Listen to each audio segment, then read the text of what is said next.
Alright, तो चलिए शुरू करते हैं। हेलो दोस्तों, मुझे आप सबको बताते हुए बहुत खुशी हो रही है कि आज हम एक इकोनॉमिक रफ्तार लेक्चर सीरीज स्टार्ट करने वाले हैं। जी दोस्तों, ये मृणाल सर की नोट्स पे बेस्ड होगा।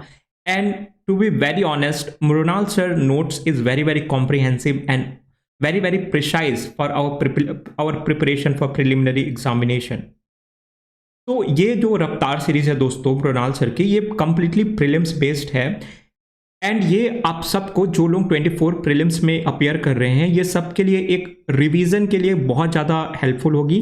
And the people who will be appearing for 25 preliminary examination, for them it will be helpful in their conceptual building. Alright, तो ये बहुत ज़्यादा प्रीलिम्स स्पेसिफिक इकोनॉमी होगा दोस्तों, जैसे सर ने खुद बताया है। ऑलराइट, सो यहाँ सर ने एक क्वेश्चन भी दे रखा है कि जो फालतू की पीएचडी करने वाले लोग हैं वो दूर रहें इस पर्टिकुलर लेक्चर से। बट हाँ, ये आपको एक ओवरऑल कॉन्सेप्चुअल अंडरस्टैंडिंग दे देगी दोस्तों, क्योंकि प्रीवियस 15 ईयर्स में ऑन एन एवरेज 15 क्वेश्चन जो कि इकोनॉमी से पूछे जा रहे हैं, अगर इसको हम फर्दर क्लासीफाई करें तो 15 क्वेश्चन में जो 10 क्वेश्चन है वो कंप्लीटली कॉन्सेप्चुअल कॉन्सेप्ट में बेस्ड है दोस्तों। एंड बाकी की जो 5 क्वेश्चन है वो दुनियादारी पे बेस्ड है। Alright, current affairs, news, service, budget and etcetera.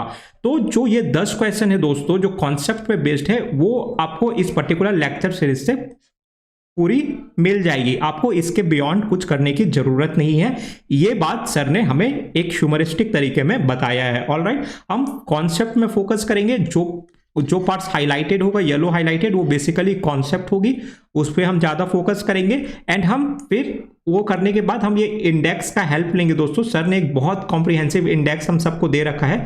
इस इंडेक्स का हेल्प लेंगे हम रिवीजन के लिए। ऑलराइट, रिवीजन के लिए हेल्प लेंगे। ऑलराइट, जैसे कि आप देख सकते हैं यहाँ पे कुछ कुछ टर्म यूज है, जैसे कमोडिटी मनी क्या होता है, मेटालिक मनी क्या होता है, इंट्रिंसिक वैल्यू क्या होता है, एंड एक्सेट्रा। ये सब कॉन्सेप्ट हैं जो एक बार समझने के बाद सिर्फ आप इंडेक्स में देख लेंगे। एंड कुछ कुछ इंपॉर्टेंट टर्मिनोलॉजी आप इंडेक्स में ही यहाँ पे लिख लेंगे।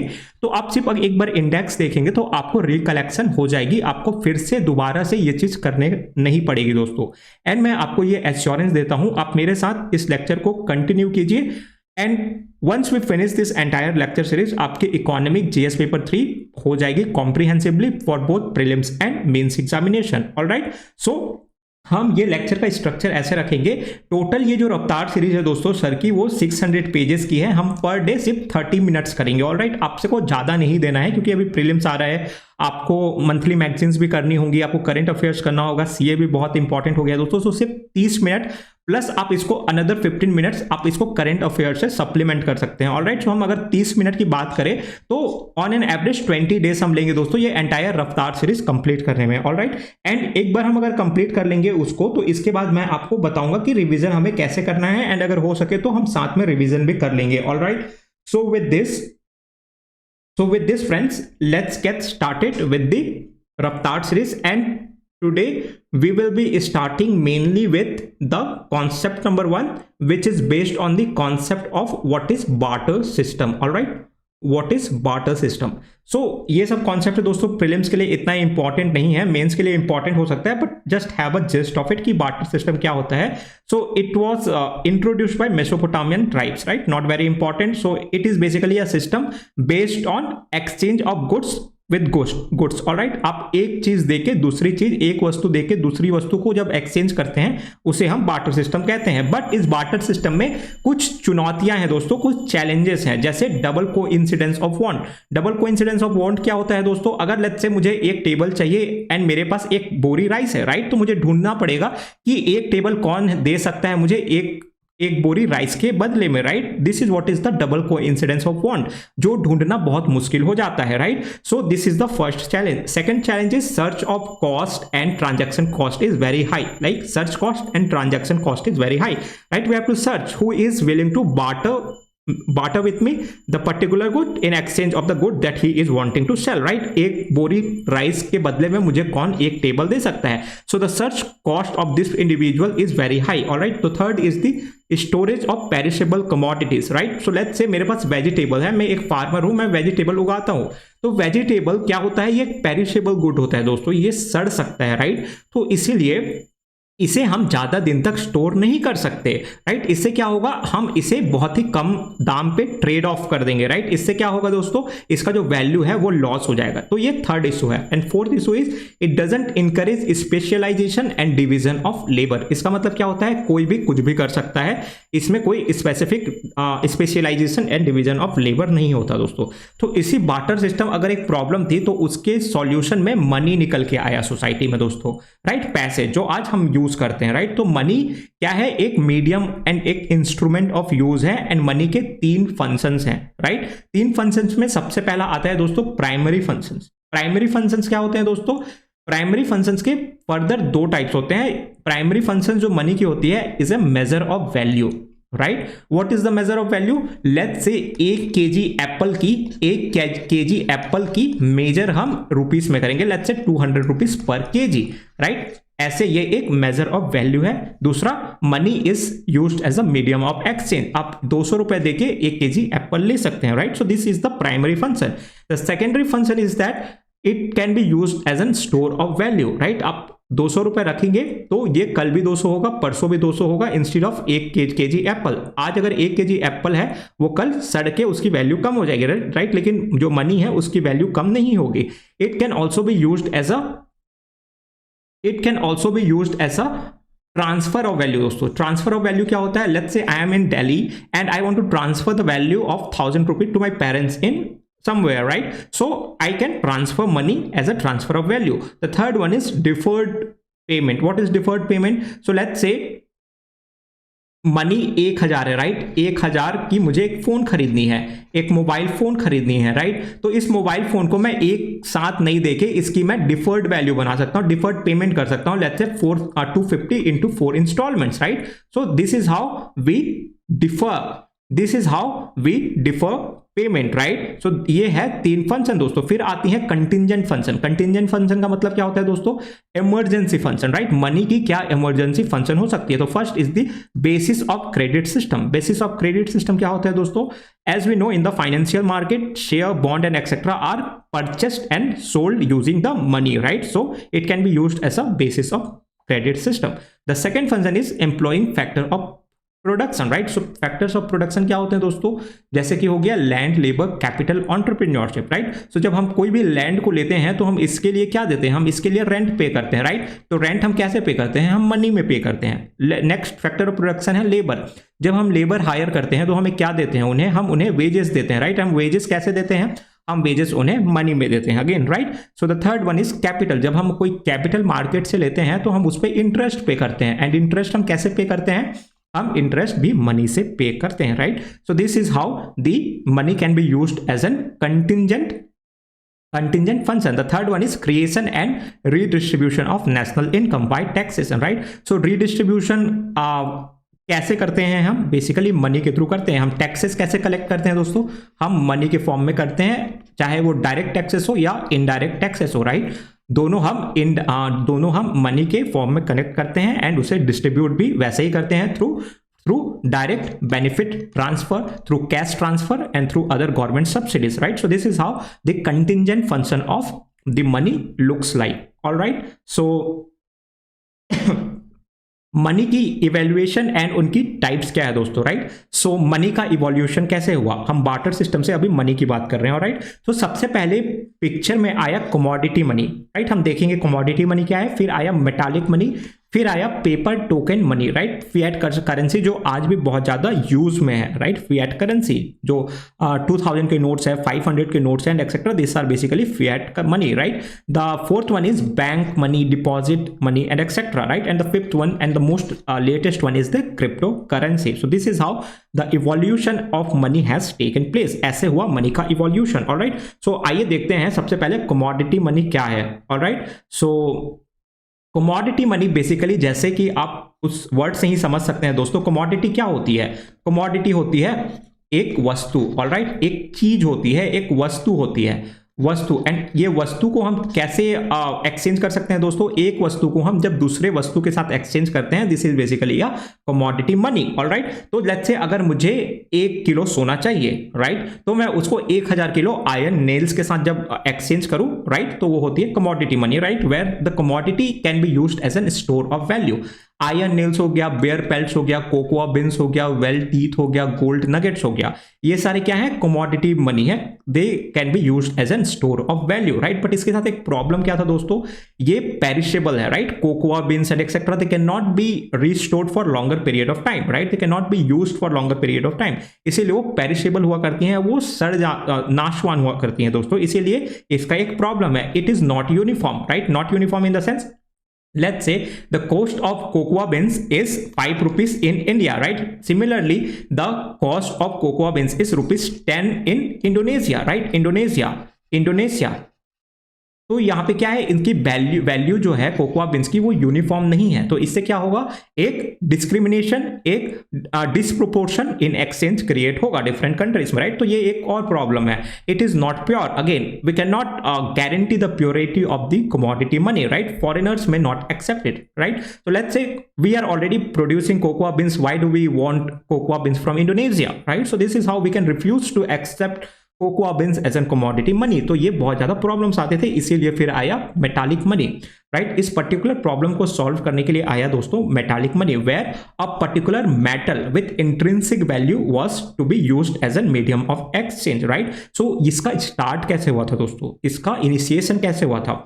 सो इनिशियली जब इस प्रॉब्लम, जो कमोडिटी मनी का प्रॉब्लम था दोस्तों, उसको सॉल्व करने के लिए जो पहले के ट्रेडर्स होते थे, किंग्स होते थे, they used to stamp their mark on the gold nuggets for uniformity and trust, right. So let's say मुझे गोल्ड मनी इंग्लैंड लेके जाना है और वहां सोल्ड करना है, राइट। तो how they will know the validity, uniformity, authority of that particular coins, इसीलिए जो पहले के किंग्स होते थे, ट्रेडर्स होते थे, वो स्टैम्प कर देते थे, राइट। जैसे कि हम एग्जाम्पल भी यहां दिया है दोस्तों, जैसे इंडो ग्रीक किंग्स होते थे, गुप्तास कॉइन्स होते थे, वो बहुत ज्यादा स्पेक्टेकुलरली डिजाइंड होते थे, राइट। कैसे कैसे, क्योंकि उनमें अपनी पर्टिकुलर जो सल्तनत होती थी, जो किंग्स होती थी, एम्पायर्स होते थे, किंगडम्स होते थे, वो अपने स्टैम्प, जैसे playing veena, shooting animals, standing with wife and etcetera, वो स्टैम्प करते थे कॉइन्स पे, right, so that the other acceptee of that particular coin वो ट्रस्ट हो कि हाँ ये एक किंग के द्वारा रिलीज किया गया है and it has a validity, right. So similarly यहाँ पे कुछ एग्जांपल्स दिए हैं दोस्तों, जैसे कि जो दिल्ली सल्तनत किंग्स थे, उन्होंने सिल्वर टाका,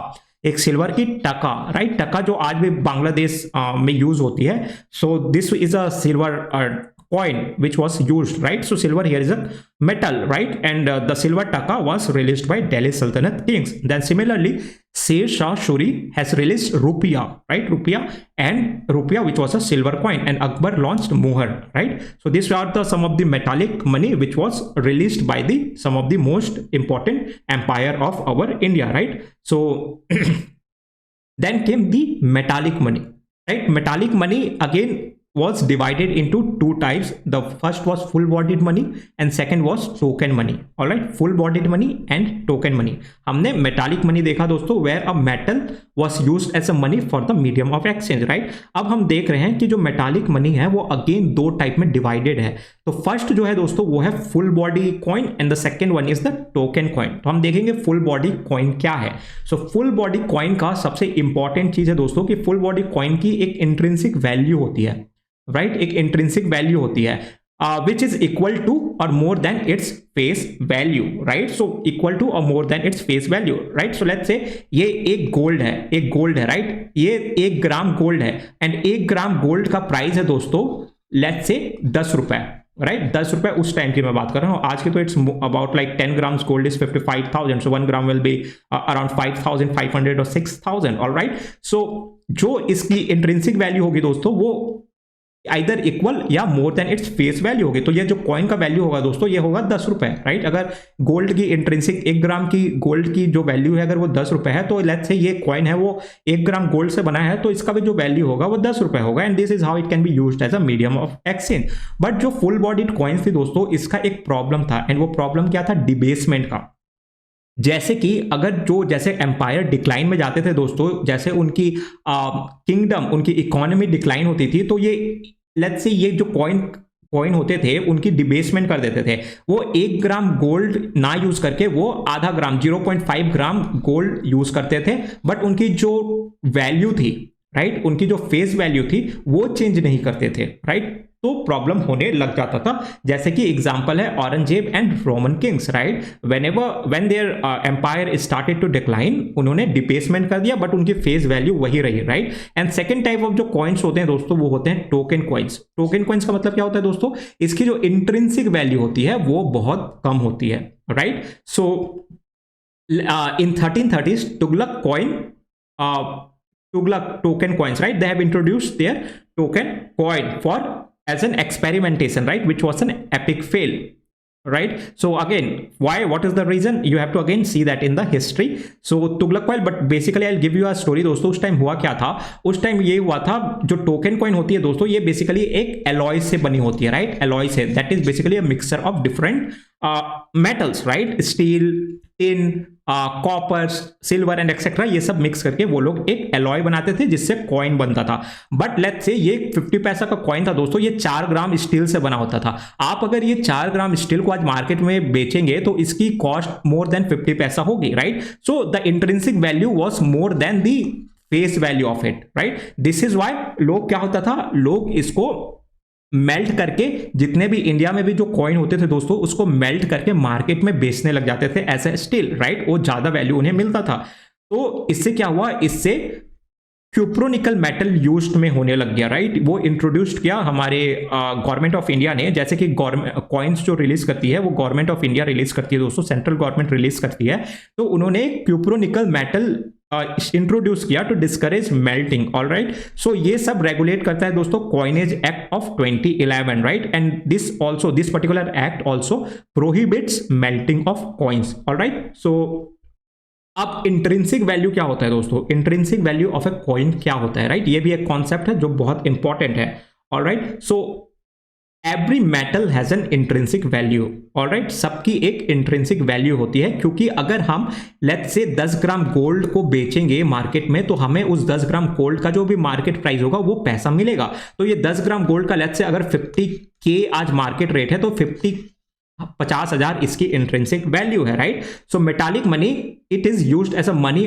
और you can melt the metal, use the metal for making jewellery, weapons, because metal itself has its value. This is what is the intrinsic value. इस मेटल की 10 ग्राम गोल्ड की या 1 ग्राम गोल्ड की खुद में ही एक वैल्यू है, क्यों, क्योंकि इसको एज ए मनी अगर हम यूज ना करें तो हम इसे दूसरे पर्पस के लिए भी यूज कर सकते हैं। हम इसे ज्वेलरी बनाने में यूज कर सकते हैं, वेपन बनाने में यूज कर सकते हैं, बहुत सारी मशीन्स बनाने में यूज कर सकते हैं, एक्सेट्रा, राइट। तो इसकी एक इंट्रिंसिक वैल्यू है, राइट। बट वहीं पे जो करेंसी नोट होते हैं दोस्तों, जो पेपर करेंसी होती है उसकी कोई इंट्रिंसिक वैल्यू नहीं होती, क्यों, क्योंकि आप ये 100 रुपीज के नोट को किसी और चीज के लिए यूज नहीं कर सकते। आप उसे एक diary as a diary use नहीं कर सकते, नोटबुक यूज नहीं कर सकते, राइट। तो उसकी कोई इंट्रिंसिक वैल्यू नहीं होती है। बट जो मेटल्स होते हैं दोस्तों, जो मेटालिक मनी होती है उसकी इंट्रिंसिक वैल्यू होती है, क्योंकि जो वो मेटल होता है उसकी मल्टीपल पर्पसेस होती है, उसकी मल्टीपल यूज होती है, राइट। फिर कमोडिटी मनी हमने डिस्कस किया, उसकी प्रॉब्लम को सॉल्व करने के लिए आया मेटालिक मनी, राइट, उसकी इंट्रिंसिक वैल्यू होती थी। बट प्रॉब्लम क्या आता था, उसकी इंट्रिंसिक वैल्यू ज्यादा होती थी उसकी फेस वैल्यू से, राइट। तो लोग क्या करते थे, उसको पिघलाते थे एंड मार्केट में बेचते थे, जिससे उनकी फेस वैल्यू से ज्यादा पैसा उन्हें मिलता था। तो इसी प्रॉब्लम को ओवरकम करने के लिए फिर आया paper money in the picture, right. Paper money की कोई इंट्रिंसिक वैल्यू होती है? No, it is clear, no. अगर इसकी कोई इंट्रिंसिक वैल्यू नहीं होती दोस्तों तो लोग कोई पेपर को फाड़ के, इसको पिघला के, 100 रुपीज के नोट को फाड़ के पिघला के इसे मार्केट में नहीं बेचेंगे, इसीलिए ये पेपर मनी मार्केट में इंट्रोड्यूस किया गया, alright. So paper money is also known as fiat money. Fiat money बहुत इंपॉर्टेंट टर्म है दोस्तों, क्योंकि एक क्वेश्चन फिएट करेंसी से ऑलरेडी पूछा गया है, ऑलराइट। सो फिएट करेंसी होता क्या है? तो फिएट करेंसी किसी करेंसी को होने के लिए ये 2 कंडीशंस को मीट करना चाहिए। ये 2 कंडीशन क्या है दोस्तों? It must be in the form of physical currency, either coin और नोट्स और वर्चुअल कॉइन, ऑलराइट। हम देखेंगे फिएट मनी होती क्या है बहुत डिटेल में, बट अभी just have an idea that fiat money होने के लिए 2 कंडीशंस बहुत इंपॉर्टेंट है। ये एक फिजिकल कॉइन होनी चाहिए, फिजिकल नोट होनी चाहिए, ऐसा, ऑलराइट। सो डिजिटल कॉइन भी हो सकती है, वर्चुअल कॉइन भी हो सकती है, क्रिप्टो कॉइन भी हो सकती है, and simultaneously it must be issued by the order of king, queen, government, central bank, right. So दो कंडीशन क्या है, पहला तो it must be either physical currency coin और physical currency notes, virtual coin, digital coin, crypto coin, ये कुछ भी हो सकती है दोस्तों, but the condition here is that it must be issued by a king, queen, government or central bank. All right, if a country is an monarchy, then there the fiat money will be issued by a king or a queen, a monarch, right? But if it is a democracy like India, United States and etc., here it will be issued by the government. All right, so this is what is the fiat money. All right, so यहाँ पे कुछ facts दिए हुए हैं दोस्तों, आप सिर्फ एक नजर डाल सकते हैं, नॉट वेरी इंपॉर्टेंट, बट हाँ फॉर अ कॉन्सेप्चुअल अंडरस्टैंडिंग आप रख सकते हैं। Alright, so government issues all coins up to ₹1000 using powers of coinage act 2011, right? So government coins mint कर सकती है up to denomination of 1000, right? इसकी power उन्हें कहां से मिलती है दोस्तों, इनकी पावर उन्हें मिलती है कॉइनेज एक्ट 2011 से। Alright, so recently government issued ₹50 to ₹20 coins. Alright, so basically ये ज्यादा ट्रांजैक्शनरी नेचर के नहीं होते दोस्तों, ये बेसिकली कमेमोरेटिव नेचर के होते हैं। अगर किसी फेमस इंसान को, पर्सनालिटी को कमेमोरेट करना रहता है तो उनके नेम पे बेसिकली कॉइन्स इशू किया जा सकता है, राइट। ये बेसिकली ज्यादा ट्रांजैक्शन के लिए यूज नहीं होता, बट हाँ हम देखते हैं ₹10 coins, ₹20 coins are still in use. Alright, so ₹20 coin कैसे है दोस्तों, it is basically a 12-sided polygon shape, right, आप देख सकते हैं गूगल करके। And ₹1 note signed by the finance secretary, it is not signed by the governor of RBI. ये चीज आप याद रखें, राइट। जो ₹1 की नोट होती है दोस्तों, उसमें कभी भी गवर्नर ऑफ आरबीआई की साइन नहीं होगी। बाकी सभी नोटों पे 50, 100, 500, 2000 सभी नोटों पे गवर्नर ऑफ आरबीआई की साइन होगी, लेकिन जो सिर्फ ₹1 की नोट होती है दोस्तों, उसमें फाइनेंस सेक्रेटरी का साइन होता है, ना कि गवर्नर ऑफ आरबीआई। क्यों? क्योंकि दोस्तों वो गवर्नमेंट के द्वारा मिंट एंड रिलीज किया जाता है, ना कि आरबीआई के द्वारा, राइट। And ₹1 note also does not contain I promise to pay bearer, right. जैसे कि बाकी नोट में लिखा रहता है, जो भी नोट आरबीआई इशू करती है उस पर लिखा रहता है आई प्रॉमिस टू पे द बेयरर ₹500, ₹1000, ₹2000, बट ₹1 नोट में नहीं लिखा रहता, right. So and the main difference is that जो आरबीआई करेंसी यूज करती है दोस्तों, right, RBI issues currency notes other than ₹1 note, right, under RBI act 1934। ये एक चीज ध्यान रखने वाली बात है, जो भी करेंसी आरबीआई इशू करती है वो उसकी पावर डिराइव करता है आरबीआई एक्ट 1934 से। ऑलराइट, एंड उसमें गवर्नर की साइन होती है, Shaktikanta Das is the current governor of RBI, and उसमें ये भी लिखा रहता है I promise to pay bearer rupees such and such amount. All right, so this is what is the difference between the currency issued by RBI and the central government, right? Again, frequently asked question, it is the not this is just an humor sir has used, why is it like, right? ऐसा क्यों होता है, why can't RBI issue both coins and currency notes? So again sir has answered, send your suggestion to PM, right। आप प्रधानमंत्री को उनके मन की बात में लिखें ऐसा कि सर क्यों नहीं होता, अगर वो आपकी बात में अमल करे तो वो आपकी बात रख के वो दोनों को गवर्नमेंट ही इशू कर सकती है या आरबीआई ही इशू कर सकती है। ऑलराइट, सो नेक्स्ट कॉन्सेप्ट आता है लीगल टेंडर क्या होता है दोस्तों, राइट। लीगल टेंडर बहुत ही इंपॉर्टेंट क्वेश्चन है, क्योंकि अगेन इसमें एक क्वेश्चन पूछा जा चुका है। ऑलराइट, सो हम देखते हैं लीगल टेंडर होता क्या है।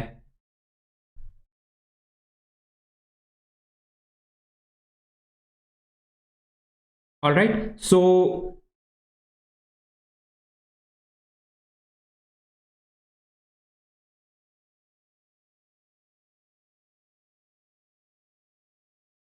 दोस्तों कोई भी करेंसी को as an legal tender accept करने के लिए ये 2 शर्तों का पूरा होना जरूरी है, राइट। ये 2 शर्त क्या है दोस्तों, it must be a fiat money, पहला ये फिएट मनी होना चाहिए एज ए लीगल टेंडर, ये फर्स्ट फिएट मनी होना चाहिए। एंड फिएट मनी के लिए हमने ऑलरेडी 2 कंडीशन देख चुका है। तो फर्स्ट कंडीशन था दोस्तों वो क्या था, it should be a physical coin, currency, digital, virtual, it can be anything, but it must be issued और authorised by a king, queen, central government and etcetera, right. ये 2 कंडीशन होनी चाहिए।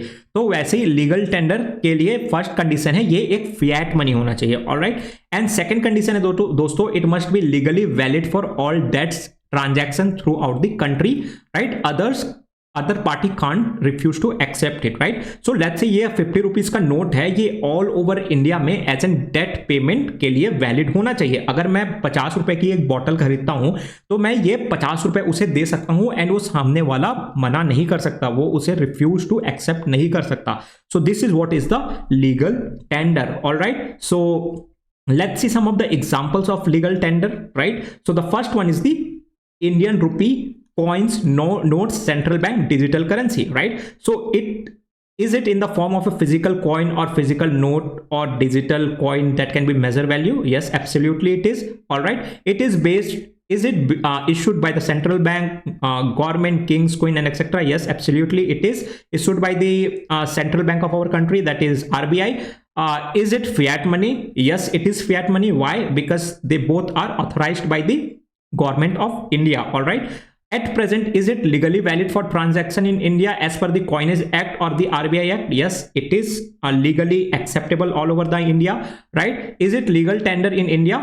Yes, it is obviously legal tender in India, right? अगर हम Indian rupee, बाकी Indian rupees की बात करें दोस्तों, बट वहीं अगर हम 500 एंड 100 1000 रुपए की जो पुरानी नोट थी, जो डिमोनेटाइजेशन के बाद बंद हो चुकी है, अगर हम उसकी बात करें दोस्तों, तो yes, it is a physical note and etc, no doubt in that, right? It was issued by the central bank, no doubt again in that. It is a fiat money, but the condition here is that, the caveat, the caution here is that it is not anymore legally valid, right? It is not anymore legally valid. What does it mean? I cannot use 500 and 1000 old notes as a medium of exchange, right?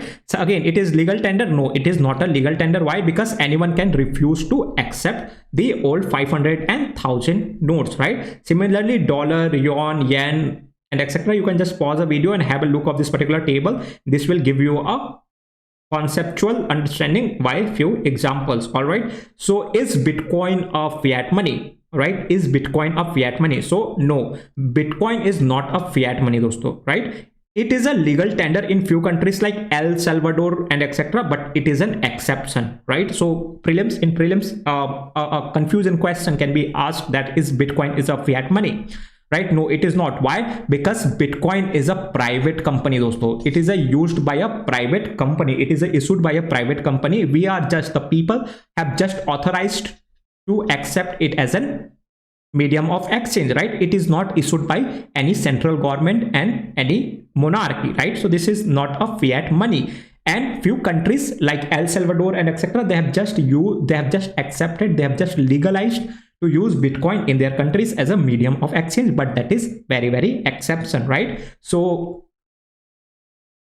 commemorative coins, what are commemorative coins दोस्तों? So fiat money, yes, but not legal tender unless notified by RBI government to be used as a legal tender, right? So कभी कभी government commemorative coins भी issue करती है, जो कि एक fiat money हो सकता है, एक coin हो सकती है, एक note हो सकती है, but they can not be used as a legal tender. आप उसे medium of exchange यूज नहीं कर सकते. आप किसी भी commemorative coins को देके कुछ चीज बदले में नहीं खरीद सकते, right? Unless it is notified by the RBI or the government of India that yes, this commemorative coin can be used as a medium of exchange, right? So this is what is the commemorative coins. कभी कभी 1 रुपए के सिक्के, 10 रुपए के सिक्के, 50 पैसे के सिक्के, stamps, postal stamp and etcetera, they are issued as a commemorative coin to commemorate any personal any great personality, right? So there is a one frequently asked question. We can use check, credit card to pay fees, right? We can use check to pay the school fees. So why are they not fiat money or legal tender? All right, why they are not considered as a fiat money or legal tender? So here it is beautifully explained by a diagram, right? So money is a fiat money. Why? Because money can be used as a measurement of value. For example, 1 tea can be charged rupees 15. Similarly, 2 teas can be charged as rupees 30.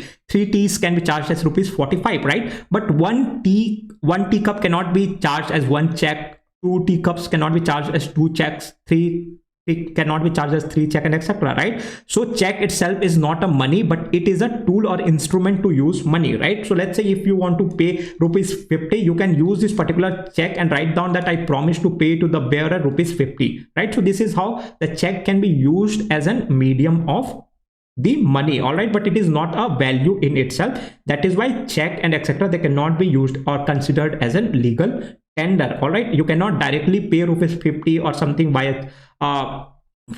there is no check worth rupees 50 and etc that you can use for a medium of exchange, right? So this is just a medium to use the money. check एक सिर्फ medium है जिसे आप देके अपनी कुछ चीजें खरीद सकते हैं. It is not a legal tender, right? So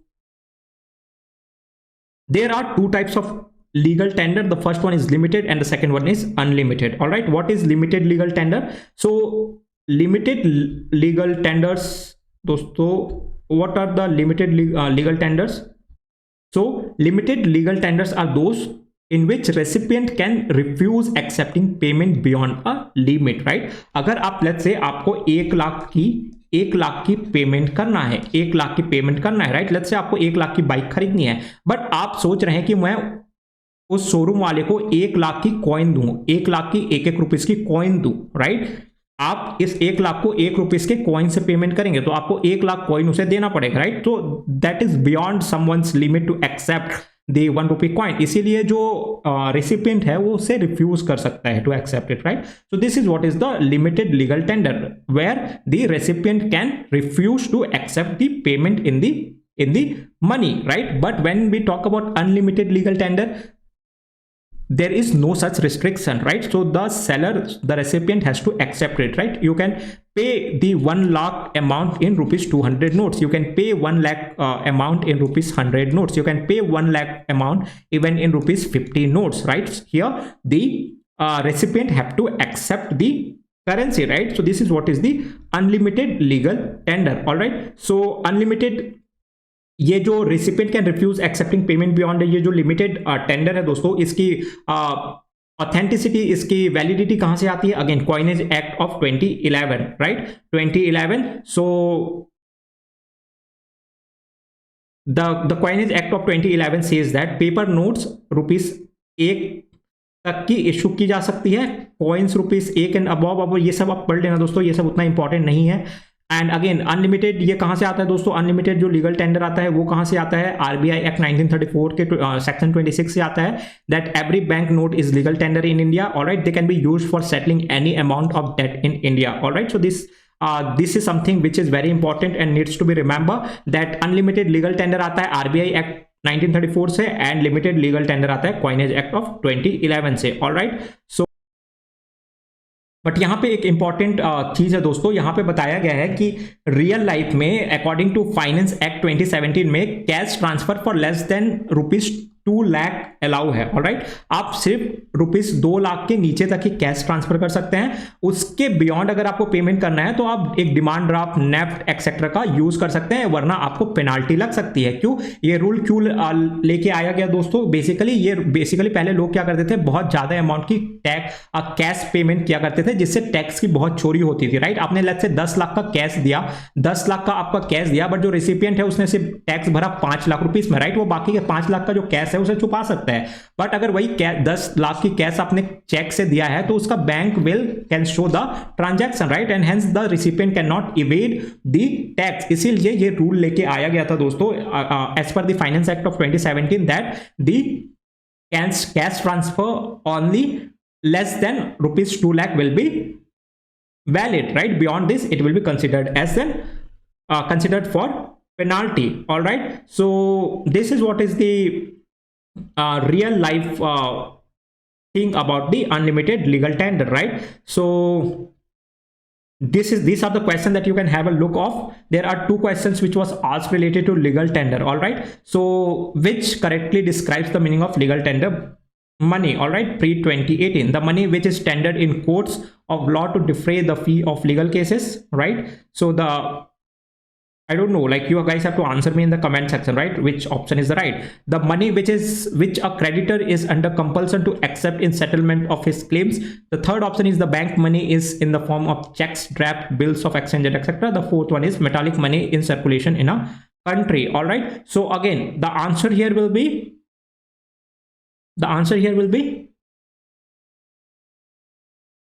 B. All right. So the money which a creditor is under compulsion to accept in settlement of his claims, this is a legal tender. The metallic money in circulation in a country, no, it cannot be true, because the main condition for legal tender is that दोस्तों the recipient cannot refuse to accept it, right? But in few cases 50 paisa coins and etc. can be refused to be accepted. All right. So this is why metallic money which are in circulation in country cannot be considered as the legal tender, right? The second question, this was asked in CDS examination 2011. In India, the minimum denomination coin acceptable for transaction is 50 paisa, right? Consider the following statement. Coins below 50 paisa is not a legal tender for payment, right? So again, you have to answer this particular question in the comment section. आप इसकी answer कीजिए। And उसी के साथ दोस्तों आज की हमारी 30 मिनट ओवर हो चुकी है। And with this let's end today's lecture. हम कल कंटिन्यू करेंगे इस पर्टिकुलर लेक्चर को। And I am hoping that you guys have liked the video, and if you did then please आप इस वीडियो को लाइक करें, शेयर करें एंड सब्सक्राइब करें। एंड अच्छे से पढ़े क्योंकि प्रीलिम्स आ रहा है दोस्तों। Keep watching, keep learning with UPSC by Naman Raj Gupta. Until very next time, this is your host, friend and guide Naman, signing of.